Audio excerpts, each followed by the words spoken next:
Internal energy তাহলে বলা হলো কি না তোমার বইয়ের কথা অনুযায়ী একটা সিস্টেমের মলিকিউলগুলোর গতিশক্তি এবং স্থিতিশক্তির সমষ্টি। তাহলে on what factor the internal energy depends, কোন কোন বিষয়ের উপর নির্ভর করে। এখন একটা সিস্টেমকে বর্ণনা করতে গেলে কতগুলো প্যারামিটারের প্রয়োজন হয়। এই প্যারামিটারগুলোকে বলা হয় থার্মোডাইনামিক প্যারামিটার। সেই প্যারামিটারগুলো অর্থাৎ গ্যাসিয়াস সিস্টেমকে বর্ণনা করতে গেলে অলরেডি তোমরা পড়েছো যে তিন ধরনের প্যারামিটারের প্রয়োজন হয়, পি, ভি অ্যান্ড টি। এইগুলোর ওপর ইন্টারনাল এনার্জি নির্ভর করে, স্পেশালি নির্ভর করে টেম্পারেচারের ওপর। No change in temperature, no change in internal energy. তাপমাত্রার যদি কোনো পরিবর্তন না হয়, অভ্যন্তরীণ শক্তির কোনো পরিবর্তন হবে না। মনে রাখবে ইন্টারনাল এনার্জি এটাকে বলা হয় পারফেক্ট ডিফারেন্সিয়াল। পরবর্তী ক্লাসে পড়বে it's absolute value can never be measured but the change of internal energy can be measured. একটা সিস্টেমের অভ্যন্তরীণ শক্তিকে মাপা যায় না, কিন্তু অভ্যন্তরীণ শক্তির পরিবর্তন কত হলো মাপা যায়।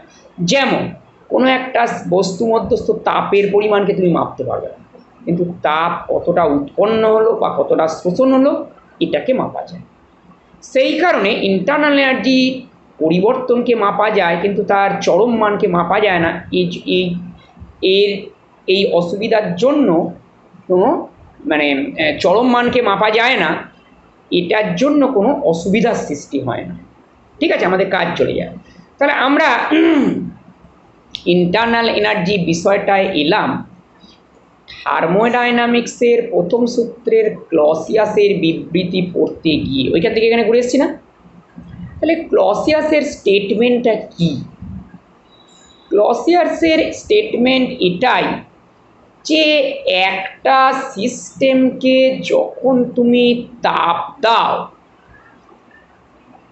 ওই তাপের কিছুটা অংশ নিয়ে সিস্টেমটা তার অভ্যন্তরীণ শক্তি বৃদ্ধি করে, আর বাকি অংশকে নিয়ে এ একটা বাহ্যিক কার্য সম্পন্ন করে। If some amount of heat is given to a system, then a part of the heat is expended to increase the internal energy and the remaining part is expended to do some external work. বুঝতে পারলে না? তাহলে যদি একটা সিস্টেমকে DQ পরিমাণ তুমি তাপ প্রয়োগ করো, প্রযুক্ত তাপকে ডিকিউ দিয়ে লেখা হয়, ডিকিউ পরিমাণ তাপ যদি প্রয়োগ করো, তাহলে সিস্টেমটার ইন্টারনাল এনার্জি বৃদ্ধি হওয়ার জন্য প্রয়োজনীয় তাপ হলো ডিইউ, আর বাকি তাপ দিয়ে সে বাহ্যিক কার্য সম্পাদন করে DW. According to the law of conservation of energy, dq will be equal to du plus dw. হবে না? হ্যাঁ, এটাই হচ্ছে ক্লসিয়াসের বিবৃতি এবং এটাই হচ্ছে তোমার মডার্ন স্টেটমেন্ট। তাহলে থার্মোডাইনামিক্সের ফার্স্ট লটা কি দাঁড়ালো? তাহলে ইম্পর্টেন্ট কিন্তু পরীক্ষায় আসে, থার্মোডাইনামিক্সের প্রথম সূত্রে ক্লসিয়াসের বিবৃতিটি লিখবো। যদি কোনো একটা সিস্টেমের উপর কিছু পরিমাণ তাপ প্রয়োগ করা হয়, ওই তাপের একটা অংশ নিয়ে সিস্টেমটা তার অভ্যন্তরীণ শক্তিকে বৃদ্ধি করে এবং বাকি অংশকে নিয়ে সিস্টেমটা বাহ্যিক কার্য সম্পন্ন করে। বুঝতে পারলে না? এটা হচ্ছে থার্মোডাইনামিক্সের ফার্স্ট লয়ের ক্লসিয়াসের স্টেটমেন্ট। তা থার্মোডাইনামিক্সের ফার্স্ট ল হচ্ছে তোমার শক্তি সংরক্ষণ সূত্রেরই একটা পরিবর্তিত রূপ বলে ভাবা যেতে পারে। তাই হলো না? এইবার দেখো, দুটো system, consider two system, gaseous সিস্টেমই ধরো, এই একটা গ্যাসিয়াস সিস্টেম আছে, এই একটা সিস্টেম আছে। এর তোমার তাপমাত্রা ধরো তোমার 100 ডিগ্রি সেলসিয়াস, এর টেম্পারেচার 150 ডিগ্রি সেলসিয়াস। এইবার এই অণুগুলোর মধ্যে তাপ শক্তির পরিমাপ ধরো তোমার আছে তোমার 200 জুল, এর মধ্যে তাপ শক্তির পরিমাপ ধরো 120 জুল, ঠিক আছে।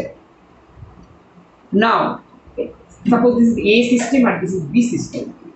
Now A system gives 50 joule amount heat to the system B, so the remaining heat to the system A will be equal to 150 joule, and the heat is now the system B is equal to 170 joule. হবে না 50 joule তাপ একে দিল, তাহলে এর হবে 150 joule, এর হবে 170 জুল। তাহলে তুমি প্রথমে এদের মধ্যে সম্মিলিত তাপের পরিমাণ 320 জুল, এখনো দেখো সম্মিলিত তাপের পরিমাণ 320 joule. So according to the law of conservation of energy, this can be possible, but is it possible practically? Practically এটা কোনোভাবেই সম্ভব নয়, because heat flows from higher temperature to lower temperature. উচ্চ তাপমাত্রার বস্তুর থেকে নিম্ন তাপমাত্রার বস্তুর দিকে তাপ প্রবাহিত হয়। So practically this is impossible, although it is possible theoretically বা according to the law of conservation of energy. So this allows first law of thermodynamics, as the first law of thermodynamics is consistent with law of conservation of energy. তোমার শক্তির সংরক্ষণ সূত্রের সঙ্গে তোমার তাপগতিবিদ্যার প্রথম সূত্রটা সামঞ্জস্যপূর্ণ, সুতরাং তাপগতিবিদ্যার প্রথম সূত্র অনুযায়ী এটা সম্ভব, কিন্তু প্র্যাকটিক্যালি এটা সম্ভব না। This is the limitation of first law of thermodynamics. What is the limitation? The limitation is that the first law of thermodynamics cannot give the direction of flow of heat. So there must require another law which is called second law of thermodynamics. Second law of thermodynamics তোমার এ তাপের প্রবাহ সম্পর্কে এখানে কিছু বলা আছে, সেটা পরে হবে, এখন নেই, বইয়ের তোমার অধ্যায়ের শেষের দিকে আছে। আচ্ছা, বুঝতে পারলে না পারলে না ফার্স্ট ল অফ থার্মোডাইনামিক্সের লিমিটেশনটা, সীমাবদ্ধতা কোথায়? তাহলে এইবার দেখো, তোমার এই অধ্যায়টা পড়তে গেলে কয়েকটা তোমার ভৌত রাশি দেখতে হবে, পড়তে হবে। সেখানে আছে state function and path function, অবস্থার অপেক্ষক আর তোমার পথের অপেক্ষক বলে একটা কথা আছে। তাহলে স্টেট ফাংশন বলতে কি বোঝায়? একটা থার্মোডাইনামিক সিস্টেমকে যে ভৌত রাশিগুলোকে দিয়ে তোমার আইডেন্টিফাই করা হয় সেটাই হলো স্টেট ফাংশন, অর্থাৎ পিভিটি। পাথ ফাংশন কি? যদি কোনো একটা ভৌত রাশির মান, অবশ্যই থার্মোডাইনামিক প্যারামিটারের মান তোমার পথের উপর নির্ভরশীল হয়, তাহলে সেই ফাংশনটাকে বলা হবে পাথ ফাংশন বা পথের অপেক্ষক। পথের উপর নির্ভরশীল হয় বলতে কি বোঝায়? তাহলে একটা ভৌত রাশি যদি পথের উপর নির্ভরশীল না হয় তাকে বলা হবে স্টেট ফাংশন।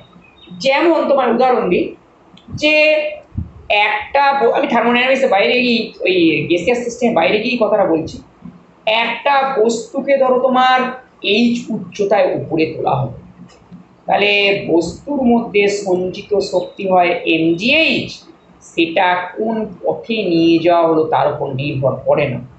যদি 3 তলার ছাদে তুমি সোজা তোলো বস্তুটা, তার মধ্যেও mgh শক্তি জমা হবে, সিঁড়ি দিয়ে গেলেও mgh শক্তি জমা হবে। অর্থাৎ পথের উপর নির্ভর করলো না। আবার নততল দিয়েও যদি যাও তাহলেও এমজিএইচ শক্তি জমা হবে, পথের উপর নির্ভর করলো না। কথাটা বুঝতে পারলে না পারলে না? কিন্তু এই পথটাই যদি তোমার ঘর্ষণযুক্ত হয়,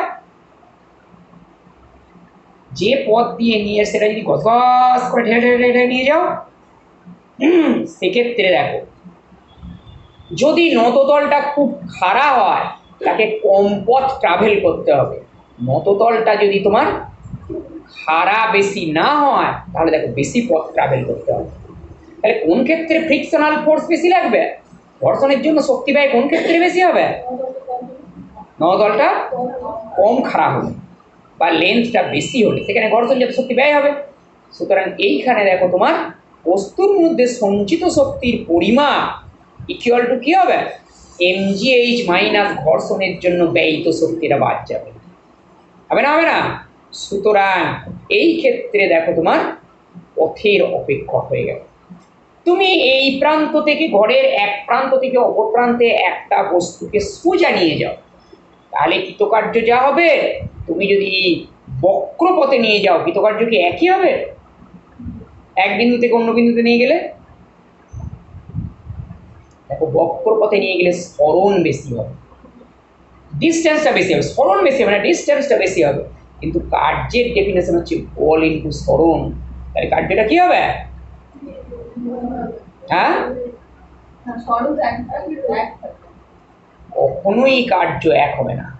আমি ওই জন্য তোমার পুরোনো ওই ডেফিনেশনটাকে এখানে টেনে নিয়ে এলাম, তার কারণ কার্য ইকুয়াল টু বল ইন্টু সরণ যেটা বলেছো ঠিকই, কিন্তু this formula is valid only for conservative force, সংরক্ষী বলের জন্য প্রযোজ্য, অর্থাৎ যে বলের ক্রিয়ায় তোমার কৃতকার্যের পরিমাণটা পথের উপর নির্ভর করে না। কিন্তু এখানে তোমার ফ্রিকশনাল ফোর্স আছে বলে তোমার এক্ষেত্রে কৃতকার্যের পরিমাণটা তোমার ডিস্টেন্সে ডিপেন্ডেন্ট হয়ে যাবে। সেই কারণে এটা হচ্ছে অসংরক্ষী বল। সংরক্ষী বল আরও পড়বে যে যে বলের ক্রিয়ায় মোট যান্ত্রিক শক্তি অপরিবর্তিত থাকে তাকে বলে সংরক্ষী বল। কিন্তু এখানে কি যান্ত্রিক শক্তি অপরিবর্তিত থাকবে, কি ঘর্ষণের জন্য তো ব্যয় হয়ে যাবে। সেই কারণে এই ক্ষেত্রে ওই তোমার ডেফিনেশন আর তোমার কার্যকর হবে না। এটা ছোট বয়সের জন্য ঠিক আছে, কথাটা বুঝতে পারলে না পারলে না? তাহলে যাই হোক, আমরা ছিলাম তোমার স্টেপ ফাংশন পাথ ফাংশনে। তাহলে দেখা যাচ্ছে যে তোমার কিছু কিছু ক্ষেত্রে ভৌত রাশির মান পথের ওপর নির্ভর করে। কোন কোন ক্ষেত্রে? যেমন কৃতকার্য, একটা তোমায় উদাহরণ দিলাম, গ্যাসের ক্ষেত্রেও হয়, সেটা আরেকটু পরে বলা হবে। আর আর কোথায় না, একটা সিস্টেমকে কতটা তাপ গ্রহণ করছে। তুমি যেটা পড়েছো যে বস্তুর তাপমাত্রা আজকে রুম টেম্পারেচার 30 ডিগ্রি থেকে 100 ডিগ্রি সেলসিয়াস হতে গেলে এমএসটি, এই ফর্মুলা সেট করে দিলেই হবে। কিন্তু এস ইজ নট কনস্ট্যান্ট। তুমি আর তোমার এক প্রাথমিক জ্ঞান হচ্ছে এস ইজ কনস্ট্যান্ট, এটা ধরেই তুমি বলবে যে না তাপ ক্রমশই নির্দিষ্ট, এসটাই স্থির নয়। সেই কারণে তোমার বস্তুর দ্বারা গৃহীত তাপের পরিমাণও তোমার পথের উপর নির্ভর করছে। কোন পথে তুমি বস্তুটার তাপমাত্রা বাড়াতে চাইছো সেটার উপর নির্ভর করে। এই কারণে এটাকেও বলা হবে পাথ ফাংশন। তাহলে বুঝতে পারলে না পারলে না, স্টেপ ফাংশন পাথ ফাংশন। হ্যাঁ, কি বলছো? ঠিক আছে।